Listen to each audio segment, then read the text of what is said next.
오늘 코스피에는 예고 없이 소나기가 내리고 있습니다. 한미 무역 협상 소식에 코스피는 장 초반 3,288선을 터치했다가 지금은 약세로 돌아섰는데요. 업종별 하늘도 자세히 확인해 보시죠. 오늘 관세 인하 이슈로 인한 움직임이 나오고 있는데요. 우선 1,500억 달러 규모의 한미 조선협력 펀드를 조성한다는 소식에 조선주에는 폭염특보가 내려졌습니다.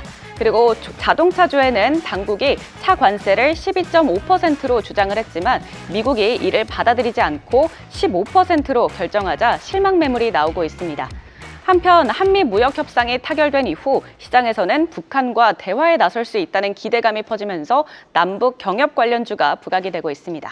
지금 코스피는 약세지만 오늘도 장 초반에는 연고점을 터치를 했죠. 오늘 브리핑에서는 코스피 서머랠리에 대해 준비했습니다. 5,000피를 향해 달려가는 코스피 지수, 올여름 역대급 폭염처럼 국내 증시에도 서머랠리가 이렇게 이어지고 있는데요.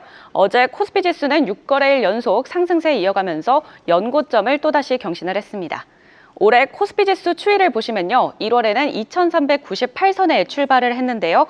4월 9일에는 연저점을 기록하고 그 이후로는 계속해서 급등세 나타냈습니다.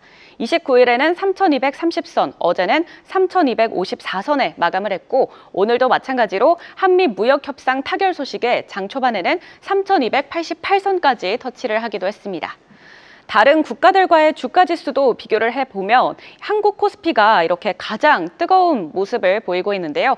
6월에서 7월 그 사이에 등락률을 보시면 코스피가 거의 20% 가까이 올랐습니다.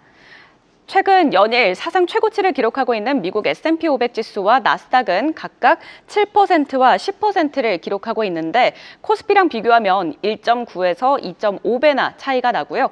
일본과 중화권과 비교했을 때도 코스피가 이렇게 월등히 높은 모습 확인할 수 있습니다. 자, 그렇다면 왜 코스피가 서머랠리를 이어가고 있는 걸까요? 상법 개정과 같은 증시 부양책과 함께 외국인의 자금 유입, 그리고 7월 계절성 요인 등 여러 가지 이유가 있는데요. 우선 7월 같은 경우에는 전월과 대비해서 상승하는 빈도가 12달 중에 가장 높았습니다. 7월은 전월 대비 29회, 29회 상승을 했고요. 그 다음으로는 3월과 11월 가장 상승 횟수가 적었던 달은 8월로 나타났습니다. 7월 계절성 요인으로는 2분기 실적 시즌 기대감과 외국계 자산운용사들의 선매수 관행이 그 배경으로 꼽히고 있습니다.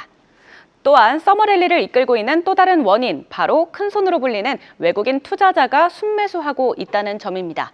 6월부터 7월 29일까지 외국인은 코스피에서 9조 2,349억 원을 사들였는데 기관과 개인이 순매도한 것과는 대조되는 모습 포착되고 있습니다. 네, 이처럼 우리 증시가 최근에 서머랠리를 보이자 국내 증권사들도 올 하반기 코스피 예상치를 줄줄이 올려잡고 있는데요.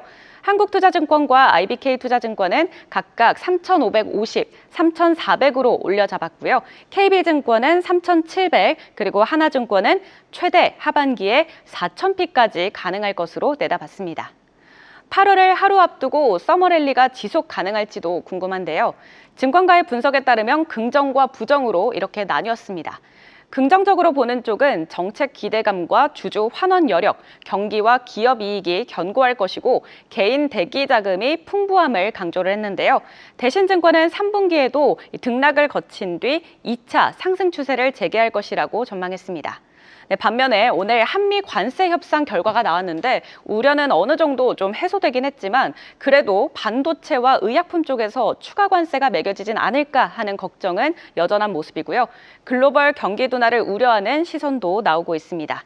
마지막으로 조만간 세제 개편안이 발표될 것으로 보이는데 만약에 배당 소득 분리과세 세율이 후퇴할 경우 대주주 배당이 축소되고 결국에는 증시 기대감이 꺾이는 상황이 발생할 수 있을 것으로 분석도 나오고 있습니다.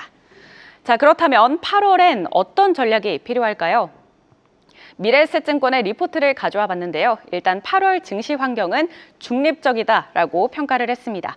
매크로 환경이 불확실하고 기업 실적의 하향 조정 압력이 높아질 수 있기 때문인데요. 따라서 특정 업종이나 스타일로 집중하기보다는 적절히 분산하는 전략이 유리하다고 조언을 했습니다. 그러면서 하반기와 내년에 턴어라운드가 기대되는 업종에 주목하자면서 8월 선호 업종으로는 조선과 방산, 2차 전지, 에너지, 철강, IT 하드웨어와 지주, 금융사를 꼽았고요. 선호 기업으로는 어제 테슬라와의 계약을 밝힌 LG 에너지 솔루션과 하나 에어로스페이스, 그리고 현대 로템과 같은 이런 종목들을 제시를 했으니까요. 투자에 참고하시면 좋겠습니다. 지금 코스피는 세계에서 가장 뜨거운 여름을 보이고 있는데요. 관세 협상이 타결된 오늘 7월의 마지막 거래일은 어떻게 마무리될지 주목해 보시기 바랍니다. 지금까지 투자 일기예보 전해드렸습니다. 계속해서 다양한 경제 이슈를 알고 싶다면 구독과 좋아요, 알림 설정 부탁드립니다. AI 캐스터 권미정이었습니다.